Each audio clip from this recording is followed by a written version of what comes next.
Wanted to make a brief video of how I organize my notebooks. I think I'll try to find links in Amazon to put for this video so you guys can see. So I like to use these types of notebooks where you can add pages at will.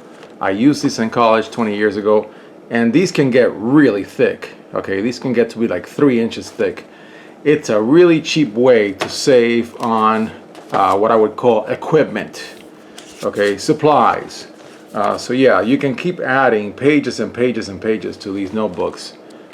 So then I'll show you how I go about my organization. So I number all the pages that I write my own self-taught lectures to, and then I separate them by chapter, and at the end of a chapter I have these color pages just so that I can tell that that's the end of a chapter. Okay, and this is chapter 1 of the number theory book. And so I do the lectures, quote-unquote lectures, self-teach lectures. I write them all out as if I was going to a lecture course, and then after I finish a chapter, and after I have finished trying all the problems that I was going to do for that chapter, I'll go in and write like a summary, like some notes, as you would write before an exam. And that's kind of like my summary of that chapter of what I tried to teach myself in that chapter. Then I'll do a problem set. Now, of course, this is the bear of number theory, and so this is 81 pages. Yeah, 81 pages, and so the problem pages I number P. That way I can keep them separate. I want to know how many pages of lectures I have at the end of the course, quote-unquote course, and so I want to have, like, I'll continue. So when I start with chapter 2 will begin, okay, with page 36. And then when I start working on chapter 2 problems for Rosen, I'll start with P82. Problem page 82. That's just my own anal retentive way of doing it. Now in the case of Rosen, which is a very difficult book, and for which each section took me a long time, and of course I've created myself, I've looked at the answers, and of course I got a bunch of problems wrong the first go, and I'll talk a little bit about that in scheduling. And so this is, like, for example, section 1.1. When I go back and I say, okay, I messed this up, I kind of had it right, but not really, not for my own needs of saying I learned it. I'm going to redo that at some point. A lot of the problems I did get right, a good, I don't know, some sections I did really well, like this section I got almost everything right for all the problems that I attempted. I'm attempting all the odd ones, but sometimes I'll do an even one. And of course I don't have the answers to the even ones. But then for some problems I just bombed, even though I tried really, really hard to get them. So some problems just take a long time. This is definitely a hard course for somebody to teach themselves. The number system, the numbers, geometric numbers, that was a lot of fun. But then again, you'll see that for some sections, once I got to the later problems, I started bombing out, even though I tried for some of them really, really, really hard. But again, I find that it's important to knock your head against a problem and not quit. So try it and try it and try it, even if you don't get it. Eventually I'll try it again, and someday I'll get it, you know, on the second, third, fourth try, if I have to. So yeah, some of the sections I didn't fare so well. But yeah, so this is my notebook mechanism, the way that I use my notebooks, how I arrange my work. Okay, and this is the number theory notebook. And then for the proofs course, I've gone slower. I need to pick up the pace. But yeah, so lecture notes, same deal, numbering. Then I'll grade myself from the answers in the back. And at some point I'll go and write notes. I haven't done the notes for the chapters, the first 2 chapters of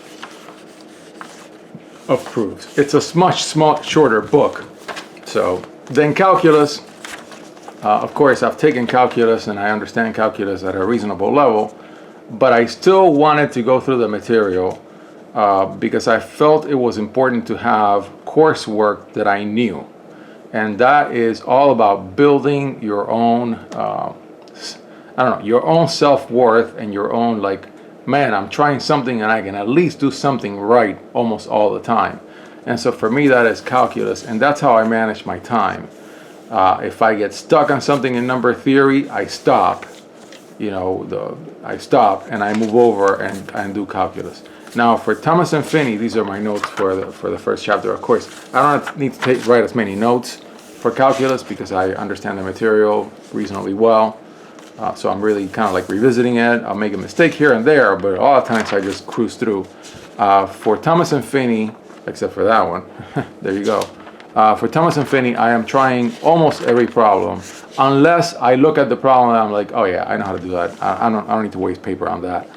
But I have been working out many of the problems. Sometimes, even though I know the answer, it's kind of relaxing, and it's kind of a good way to build momentum. And that's also something that I think is really important for self-teaching, is to build momentum, to not get stuck. When you get stuck and you have nothing else to do in a self-teaching regimen, it can lead to just the downfall of the entire program. You can like wind up being stuck for a month.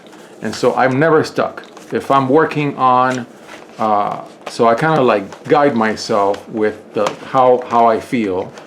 If I have a lot of energy and I slept really well and I have the time, I start with number theory. Hit it, get knocked out, get stuck. Then I'll do a little proofs, because it's actually, the proofs book is fairly easy, even though I suck at proofs, but it's really basic. And as I said in the discussion on the courses, this is basic material. But then, like in the late afternoon, if I'm tired, later in the week, and I want to make some more progress and feel good about what I'm doing, I'll just crank out some calculus problems. Yeah, so that's been my rhythm. Yes, I could have done only number theory, but I don't think that's going to work, because if I pick a hard subject only, I have a really high chance of getting very discouraged.